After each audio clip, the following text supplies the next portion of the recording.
know that there is a path that leads to the hidden knowledge, the superior knowledge? Did you know that it is possible to walk this path in daily life? Do you know the real meaning of the Christian cross, the Egyptian Ankh cross, or the Indian swastika? Did you know that all of them represent the same thing? You've explained to us about the need to awaken the hidden knowledge, the gnosis that is latent inside each one of us. Could you please tell us, how can we all awaken this knowledge in our life? Jesus, the great Kabir, once said, "You will know the truth, and the truth will set you free." The first thing we need to do is to acquire the precious jewel of consciousness, because only consciousness can help us see the truth. How do we do that? Where is the truth? Beyond our hypotheses, beliefs, suppositions, or theories, we find what is known as the truth, that is able to liberate us from this relative world of appearances and illusions. Such a truth is not and never will be the exclusive patent of any school, creed, philosophy, or social group. It is beyond time, and it can only be experienced through a full manifestation of the divine consciousness. Acquiring this precious jewel, this consciousness, is only possible when you experience from instant to instant the postulates, exercises, and practices which are taught and have always been taught by the Gnostic wisdom. Although we do not want to hurt any delicate sensibilities, we must emphasize the basic idea that there are several venerable institutions which coexist in the cultural, spiritual atmosphere of contemporary mankind, whom sincerely believe that they know the secret way. But they do not know it. The secret way has never been openly revealed. In rigorously Socratic terms, we found that many experts who say that they know very deeply the path of the knife's edge are not only ignorant, but they are also ignorant of their own ignorance. There are schools that emphasize the idea that 12 ways exist, which are related to the 12 zodiacal constellations. Jesus Christ did not say that there are several ways. We have realized and verified that in none of his teachings can we find several ways. All the sacred books, the holy books of antiquity, mention only one way, the secret way. It is cited, it is indicated in many verses, but people do not know it. Unveiling, indicating, and revealing the esoteric path which leads to the final liberation is the only purpose of these studies. Okay, so you're saying that there's only one way, one path that leads us toward the superior knowledge about ourselves. You are also saying that it has been cited in all sacred books, but still people do not know about it. Why is that? Since the sacred mysteries which lead man to the final liberation are universal, they have obviously blossomed in all the ages lived by this planet. Why don't many people know about this secret path? In times already gone by, no one received this knowledge without first having demonstrated great longing for liberation, extreme courage to face adversities, and a profound respect for these teachings. In order to give our dear listeners guidance, I want to describe some memories of ancestral times. Frankly, my case is not the only one. Other people also remember their lives very clearly. Well, I want to tell you that I was reincarnated in the holy land of the pharaohs during the dynasty of Pharaoh Khephren. I understand deeply the ancient mysteries of secret Egypt. And the truth is that I have never been able to forget them. One afternoon, it does not matter which one, I was slowly walking across the desert sand in the shadow of a very ancient pyramid. I had a little rest and patiently mended one of my sandal straps. Then I diligently and eagerly looked for the august entrance. I wanted to go back to the straight way, the secret path. The guardian was, as usual, guarding the temple of the mystery. The interrogation was extremely tough. Who are you? I am a blind supplicant who is searching for light. What do you wish? Light. Then, in what I call a violent way, all my metallic objects were taken from me, and also my sandals and my tunic. What later happened, the trials of fire, air, water, and earth. In the test of fire, I had to control myself in the best way I could. When I went through a burning hall, the floors were full of steel beams, which were red hot. The way was very narrow among those lines of burning iron. There was hardly enough space to put one's feet. In those times, many aspirants perished with such effort. However, I was victorious.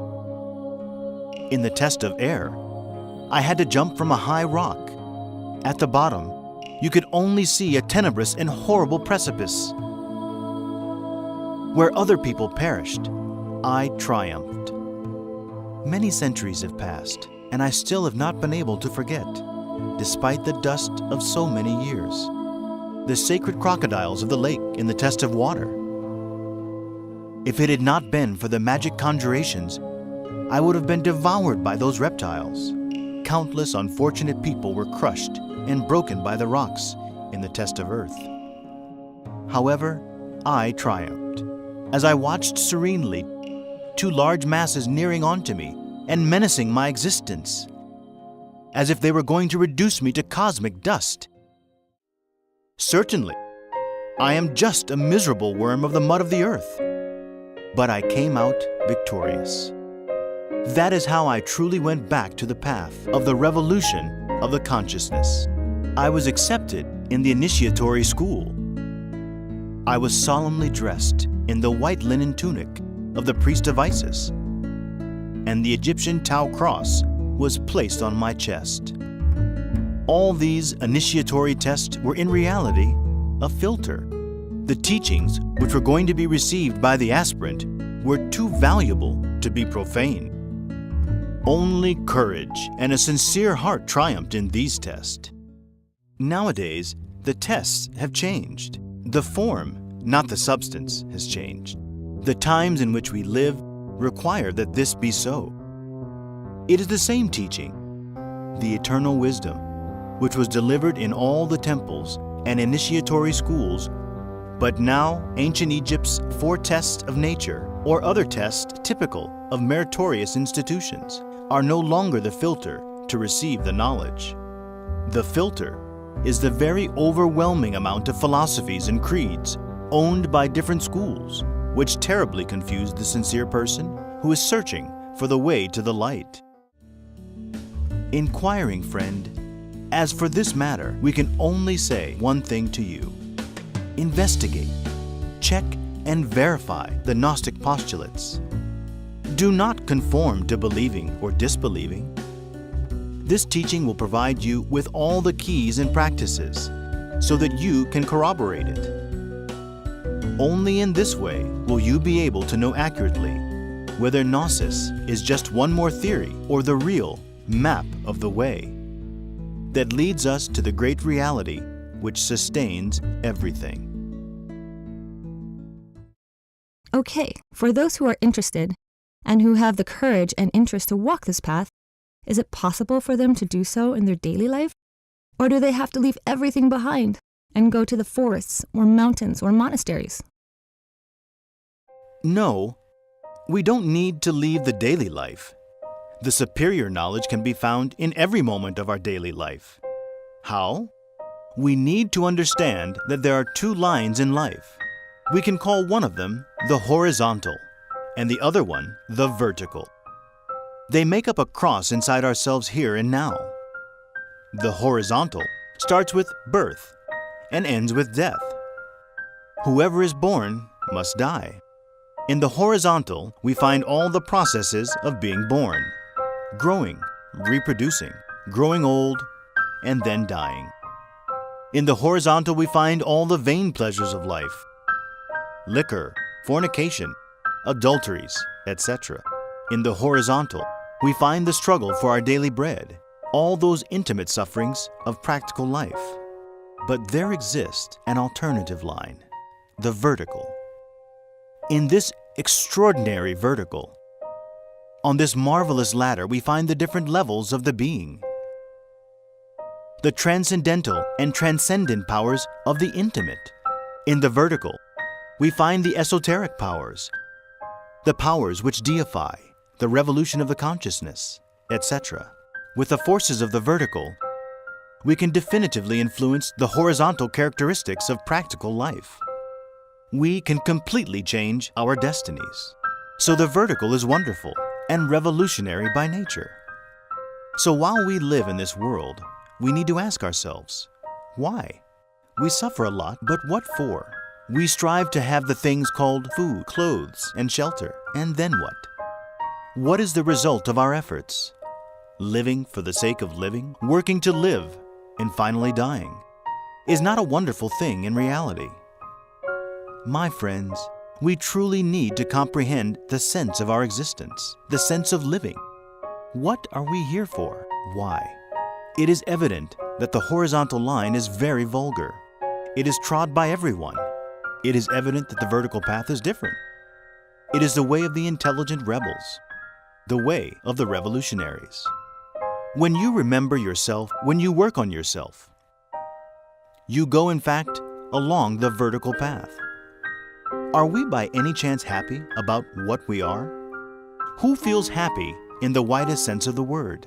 We must be sincere. None of us can say that we are an oasis of bliss. We have terrible worries, sorrows, anxieties, bitterness. We need to get out of the mud hole we are in.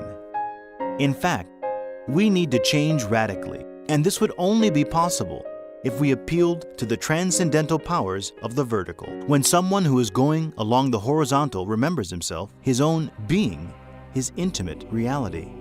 When someone asks himself, who am I? Where do I come from? Where am I going to? What is the purpose of existence? He undoubtedly enters the vertical path, the path of the revolution of the consciousness, the path which leads to the Superman, the intellectual animal, normally called as human being, is really just a bridge between the inferior animal and the Superman. We need to become true kings of creation, masters of ourselves, lords of all that is, of all that has been, and all that will be. A change, a radical transformation is urgent. The laws of the earth would never be able to bring us peace. So it is urgent to find the vertical way, which we bear inside ourselves here and now. The time has come for the great revolution, for the psychological revolution. It is extraordinary to enter the revolutionary vertical path, which must lead us inevitably to the final liberation. When you admit that you have a psychology of your own, you undoubtedly start to work on yourself. Then you obviously enter the vertical path. Unfortunately, we do not know ourselves, even though we believe that we do know ourselves. We need to be sincere to ourselves. We need to dissect the oneself, the myself. That is, all the undesirable elements which we carry within. Gluttony, pride, wrath, envy, covetousness, laziness, etc. It is easy to admit that we have a physical body provided with its organs. But few people truly comprehend that we have a particular psychology. When you comprehend that you have a psychology, you begin with the process of psychological self-observation. But people tend to admit only the physical matter, what is three-dimensional, the dense body, because they can see, hear, touch, and feel it. In fact, few people accept sincerely that they have a particular psychology. When someone accepts it, he really starts observing himself. Observing yourself in order to know yourself is transcendental, decisive. When you know yourself profoundly, you know the secrets of the entire universe. In the vertical path, dear listener, we must make a psychological inventory of ourselves. There are many things inside us which we must eliminate, many mistakes, many vices, many defects. And there are also many things we must conquer, many faculties, many virtues. It is evident, anyone can comprehend it, that the two lines, the horizontal and the vertical, can be found from moment to moment inside our psychological space. They form a cross inside us. Now you will understand the deep meaning of the Christian cross or the Egyptian Ankh cross or the Hindustani swastika. They are all symbols of objective art in ancient civilization to remind the initiates about the two lines and the need to enter the vertical line in each moment. At every moment, the human being has to choose between the two ways, the horizontal and the vertical. It is evident that the horizontal is not difficult to live. The vertical, however, implies great efforts. One has to swim against the tide. In the vertical, we find the man who thinks, feels, and acts in an upright way. And no one can deny that this is very difficult. Dear friends, we are now faced with a great dilemma. In philosophical terms, we can put it like this: to be or not to be, that is the question. In each moment. The practical life as a school is magnificent to explore this question, but treating it as an end in itself is obviously absurd. Very interesting. You've mentioned that it is possible to change our destiny by changing our location on the vertical line of life in each moment. Can you please explain more about this? Sure. In the vertical path, we find the different levels of the being. When you start to work on yourself, to eliminate any psychological defect, you undoubtedly enter, in fact, and by right, a superior level of the being. Nobody can deny that there are many different social levels. So, there are also different levels of the being. What we are internally, generous or mean, liberal or stingy, violent or peaceful, chaste or lustful, attracts the different circumstances of life. Let's imagine for a moment a cow is in a stable. Its own level of being attracts its own life.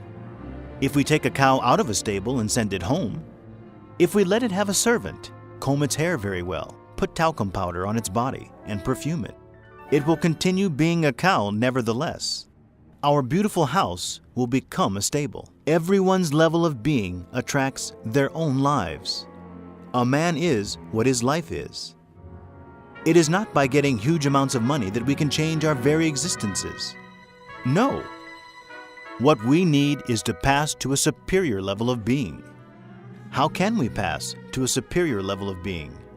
By discovering our psychological defects, by bravely entering the revolutionary vertical path of psychology, by eliminating our defects, possibly hatred, egotism, gossip, etc. As a result, our level of being would change, and by changing the level of being, our habits would become refined. Undoubtedly, we would no longer be able to get along with the people who used to surround us earlier. Those people would not be able to get along with us either. We would be obliged to make new friends. And due to the law of psychological affinities, we would make new friends. The new friends would possibly offer us new opportunities. In short, the change of our level of being would change our life. In the vertical path, we have a chance to change our own level of being. If we eliminate our psychological defects, the results will be extraordinary, because if we change our own level of being, our whole lives will change also. The annoying circumstances of existence, the unpleasant circumstances of life, are simply mere projections of what goes on inside us. If we change internally, the outer circumstances will change also. But if we do not change internally, the external circumstances will not change either. Many people complain about life's problems, but those who think that way do not realize that they bear the root of all their problems inside themselves. Those problems are just the projections of their interiors, because the problems are coming from within themselves, because a man is what his life is. If he does not change his own level of being, if he does not change his inner life, nothing will change. The exterior is just a projection of the interior. Everyone wants happiness, but from where will it come? Yes, everyone bears within themselves the causes of their sufferings. And as long as the causes are not dissolved, the sufferings will not be dissolved either. Each effect has its cause, and each cause produces its effect. So, if we really want a radical change, the first thing we must comprehend is that each one of us is on a specific level of being. It is quite true that the vertical way is also the way of self-fulfillment. It is the way of the Superman, the way where you conquer extraordinary powers, attributes, and gifts. However, patient listener, that long, narrow, and difficult way starts here and now. Not by rejecting the adversities of life, but by facing them with the purpose of improving our level of being. We have never known a true anchorite of the way, a master in the path of secret knowledge, who was an adulterer, a gossiper, a wrathful or envious person. The initiatory way requires that we first change our level of being. There you have the beginning of the way. What would the powers which deify be good for if we still bear resentment, hatred, pride, greed, fear, or anger within?